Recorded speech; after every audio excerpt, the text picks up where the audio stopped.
The following broadcast is a presentation of Mount Zion Media Ministry.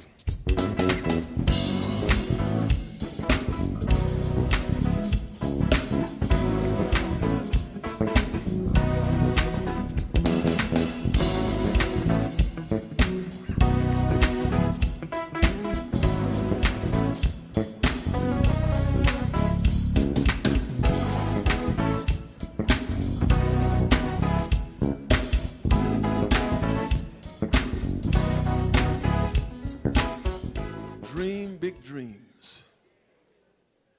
With a subtopic, can you handle it?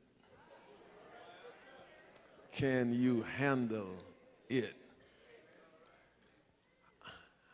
I started this sermon this morning, and so I want to pick up where I left off. But before I do, I need to say something for the visitors who don't know me, so you won't misunderstand what I'm about to say. I believe in people. I don't believe in the idea that I am better than anybody or we are better than anybody. I believe God made all people equal. He's gifted us different, but we are all God's children. And I just need you to keep that in mind as I start talking here. And that looks like my friend Vegas is up there, Brother Vegas, and if that is, good to see you. Amen. And so it's here it is. Some of us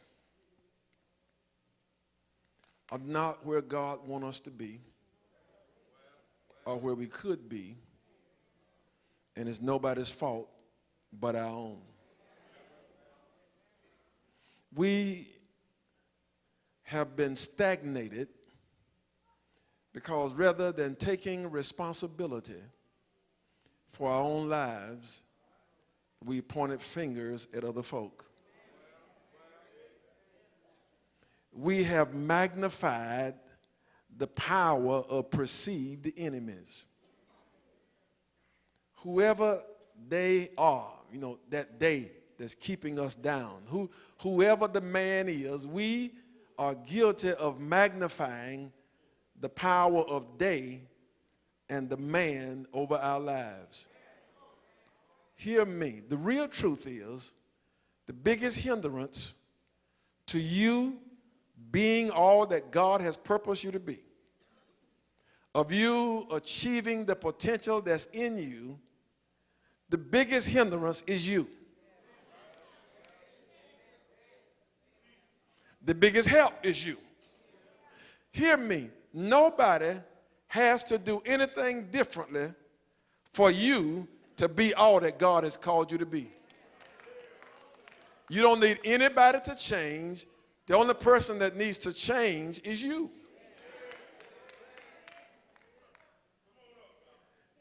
It's important that other people think well of you, but if they don't, you got to be able to make some stuff happen. It's good if you got volunteers just waiting to help, but if you don't have them, you can't not do because you don't have some helpers. And I appreciated what Apostle said. We need cheerleaders. I need some cheerleaders, but when the cheerleaders are gone, you still got to be able to do it. And hear me good now. Hear me, don't misunderstand me. And part of our problem as a people, if we have imposed limitations on ourselves, on our children and on ourselves. And those limitations have caused us to live beneath, hear me, live beneath the place where your Father wants you to be.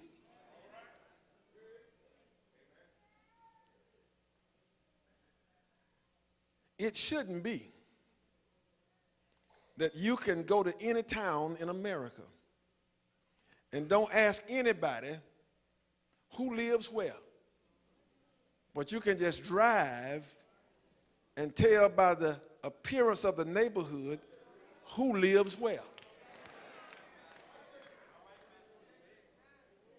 And in most cases, the unkept neighborhood, the majority of those neighborhoods belong to people who look like me and you. But catch me, nobody comes to my house and dumps the trash and leave it there.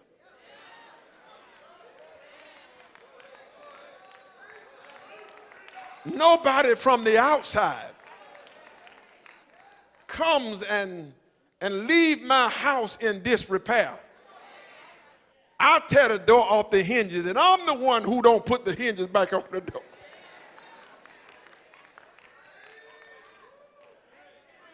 Nobody forces my sons and my daughters to hang on street corners.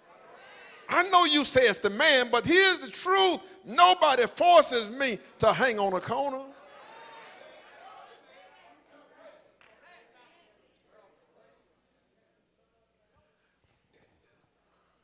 Pastor, but there are problems, there are isms in the world, but I know that, but I'm here to elevate your thinking. Could it be that if we begin to think differently and behave differently, then we can be different?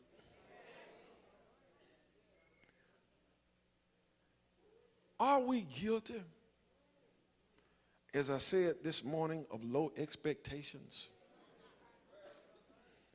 Are we guilty of dreaming little dreams? And so because my expectations are low and because I don't have big dreams, I settle for less. I hang on a corner because I don't feel there's anything else out there better for me. I settle for less than I deserve because when I look in the mirror, I don't see a person who deserves better.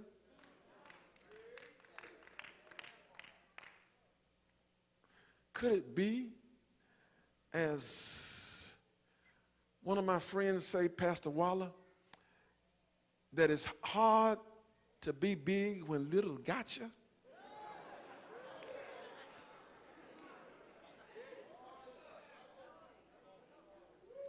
Here is what I'm trying to say.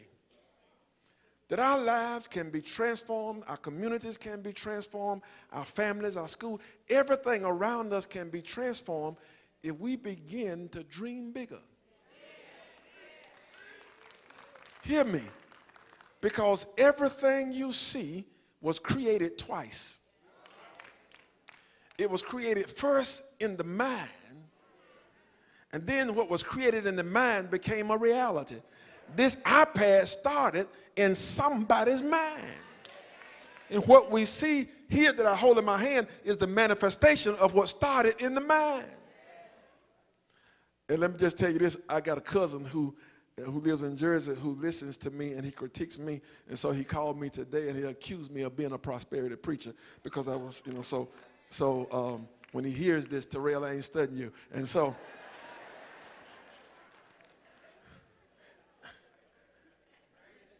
And so could it be that if it starts in the mind and we stop dreaming little dreams, but start dreaming big dreams, that we would begin to create something different in our minds and thus create something different in our reality? If I begin to have big dreams about my neighborhood, then I begin to create a different kind of neighborhood.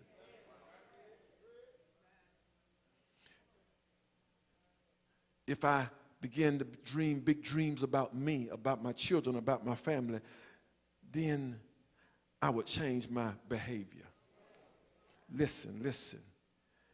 Those of us who say that we want to be wealthy, but we're depending on the lottery.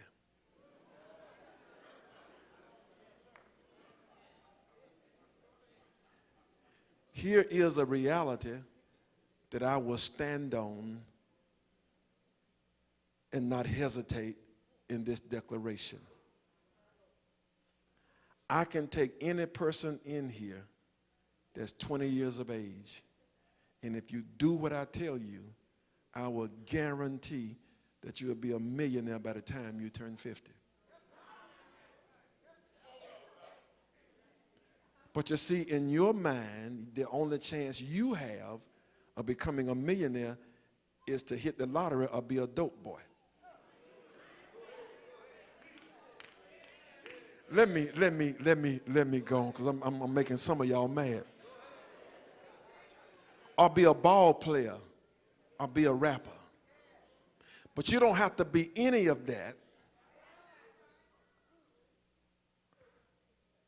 But it takes a different kind of dreamer.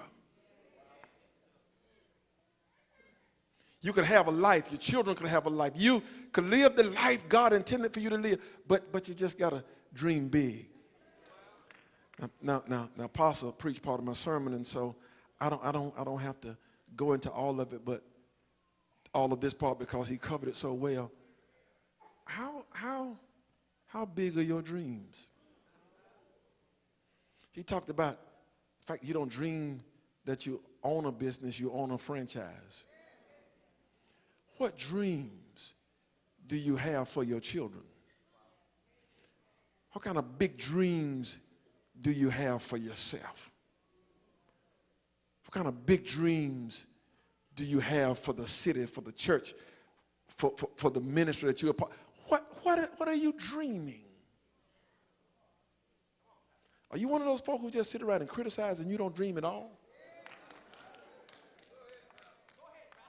What are you dreaming? He talked about Joseph's brothers. Are you guilty of being one of Joseph's brothers? Let me say this, and then I'm going to go on, but just keep everything he said about dreaming big. I asked a question about dreaming big, and can you handle it? Here is what I want to say. Again, going back to this idea that it's all about you. How you see yourself, how you handle this idea of dreams plays a major role. And so here we go. Let me just talk about Joseph and some stuff, and then I'm going to be out of here. Dreaming big dreams. I don't think I'm better than anybody, but I just think God got more for me and more for you. I don't want you to be average. I don't want you to be just one in the crowd. I am not ashamed, and I'm not embarrassed, and I don't apologize for saying that I want Mount Zion to be a church that is distinguished from other churches. I don't apologize. I don't apologize for wanting to be different. I have said this in private to some individuals, but this is the first time I've said it public in a setting like this. One of the things that encouraged me to come to Mount Zion, because I had some issues about leaving the churches where I was pastoring, and one of the officers said to me at one of the churches, I won't say which one because I got members from both of them. He came to me and said, Pastor Simmons, you ought to go ahead and leave, because you really have taken us as far as we want to go. The other churches in town are talking about us, saying that we think we're better than them now, and you making a fool out of us by trying to take us to all these places. And so we don't want to grow anymore. Anybody like that in here? So here it is. Joseph, the knee baby boy of 12 sons, has a dream, and he tells the dream to his brothers. Says, look, I was in the field, and there were sheaves. That's like stalks of corn, stalks of wheat, to give you a picture. And all of a sudden, the sheaves were on the ground, the wheat, and mine stood up. And then the others bowed to me. And that was symbolic of the fact that the brothers would bow to him. And the brothers resented that and said, are you saying we are going to bow to you? It will never happen. Then he went back and had another dream. This time the sun, the moon, and the 11 stars, which meant his mama, his daddy, and the brothers all would be bowing to him. And they hated him. But listen, Joseph could handle that dream. Check this out. Look at what he had to handle. First of all, he had to handle a dream that did not fit into his cultural context. He had to handle a dream that did not fit into his cultural context. Here is his cultural context. The son never rises above the father. And the order in the family is that the eldest son holds the place of power next to and after the father, and it's never the younger, especially the knee baby boy. And so he defies everything in their culture by declaring that daddy will bow to me, mama will bow to me, sons will bow to me. It did not fit in the context of where he lived. Can you handle a dream that does not fit where you come from? Your cultural context. You have a cultural context that has been embedded into you about being a single parent. But can you handle a dream that doesn't fit that context? You got children and you put limitations on your children and put stuff in their head that suggests that somehow they are disadvantaged. But what happens when God gives a dream?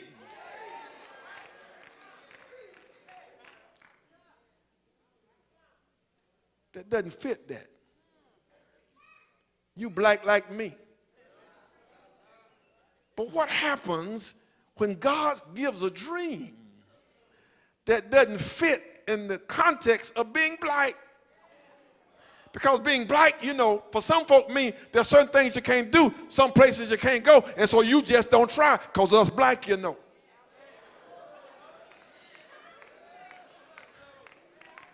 What if the dream requires that you work together with some folk, but in your mind, black folk don't get along, black folk won't never work together. God doesn't care about your context.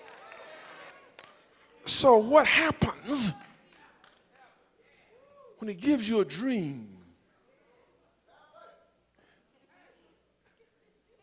Sister Hudley, what happens when he gives you a dream for a school system that is public and folk have this perception about what public schools look like, but the dream doesn't fit their context? Can you be big enough to step outside of your context? Pastor Simmons, I watch you on TV, I listen to you, but I could never come to your church. Why? It's too big. I don't like big buildings. If what I need is in a matchbox, I'm crawling up in that matchbox.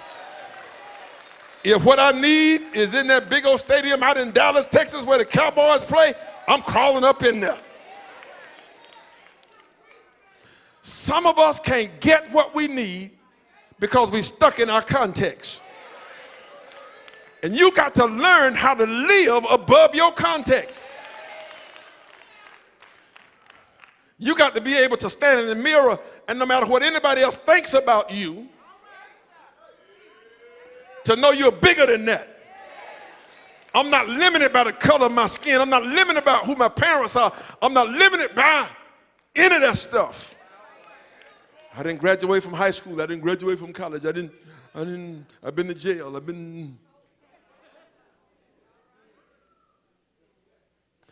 least I tarried too long. And so can you handle it? And here's why it's important to handle it.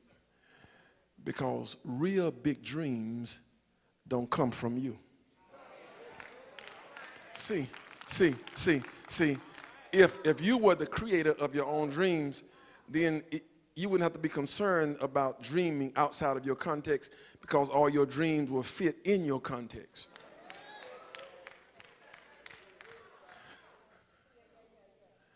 But God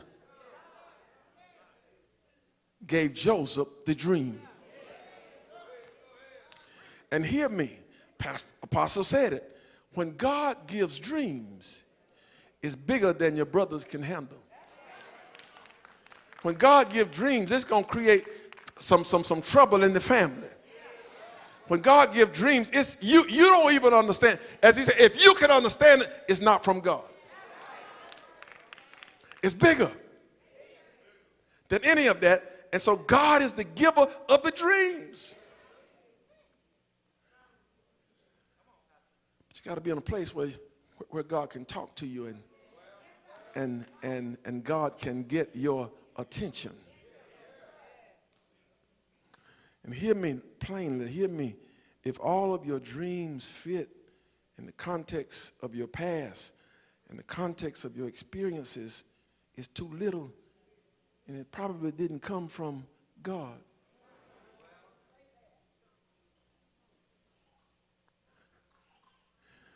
When I graduated from high school, the context of my culture and my dreams was to graduate, get a job at Roddenberry's or either Ira Higdon, and I got a job at Ira Higdon, and then I had to get a car. And after I got a car, I'm going to get a wife. In that order.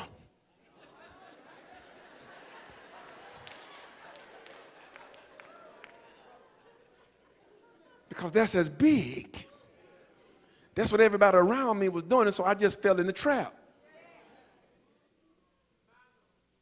But then God opened my eyes and helped me to see differently. And so it is God who gives dreams. And can I tell you, God don't play. Because catch this. God sees stuff that we don't see. God knows stuff that we don't know. And his ways are not our ways. His thoughts are not our thoughts. In fact, he said, I'm able to do exceedingly abundantly above anything that you could even think or ask. So if I think of it, it's too low.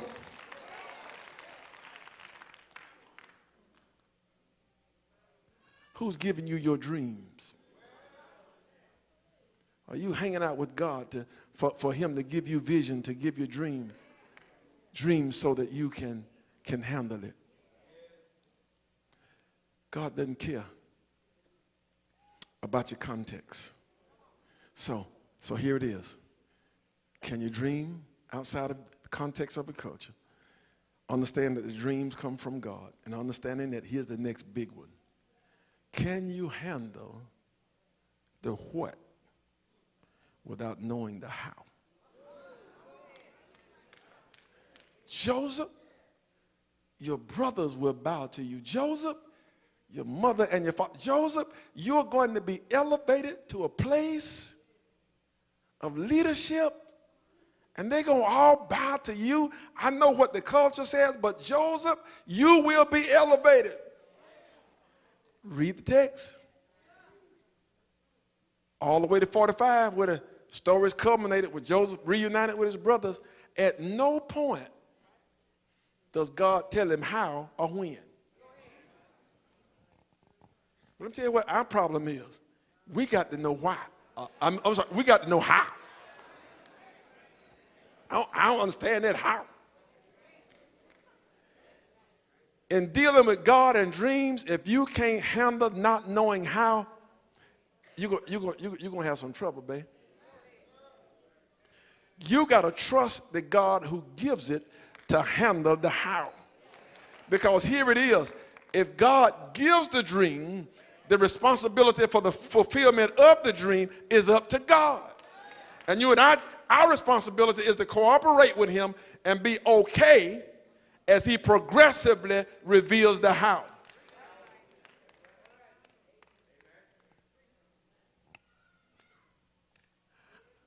How? God, how are you going to get us out of Egypt and take us in the promised land? Moses, that ain't your business. You just tell Pharaoh, I said, let him go. Go where? I'm going to give you a pillar cloud by day, pillar fire by night. You just follow it. Where we going? I don't know. Just follow. How, you don't need to know how. Just trust the what. Here it is, because I don't want you to go to sleep on me. And so, can you handle not knowing how this dream is going to come to pass? And here is another big one that messed some of us up. We don't want to pay the price for the dream. Dreams are expensive.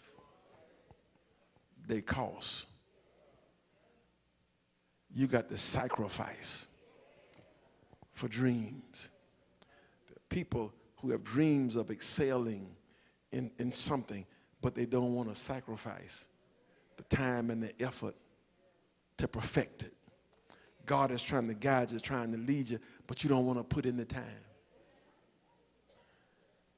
Some of us so stingy. You choking that dollar you got. And here is what you don't know. You saving it for a rainy day. And somebody gonna take it somewhere after you gone and make it rain.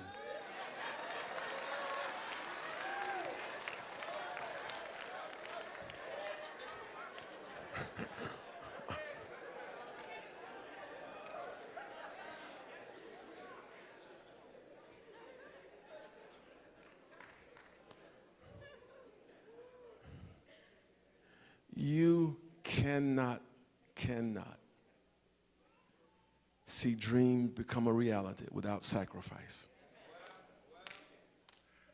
If any man will come after me, let him first deny himself, take up his cross, and follow me. You got to sacrifice. You got to give up some stuff. You got to surrender. You got to give in to some things.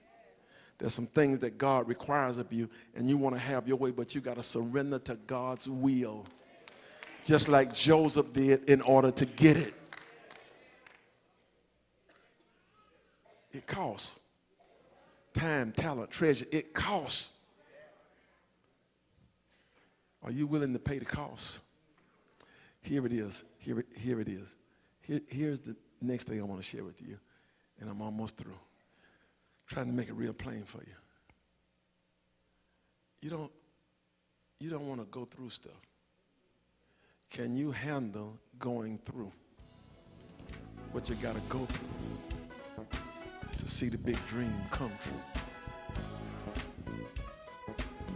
Dreams don't come true without going through some stuff. Listen at Joseph and some other folk. Joseph, I'm going to make you this leader that your folk going to bow to. How? I don't know. Thanks for watching. Be blessed and continue walking in the light.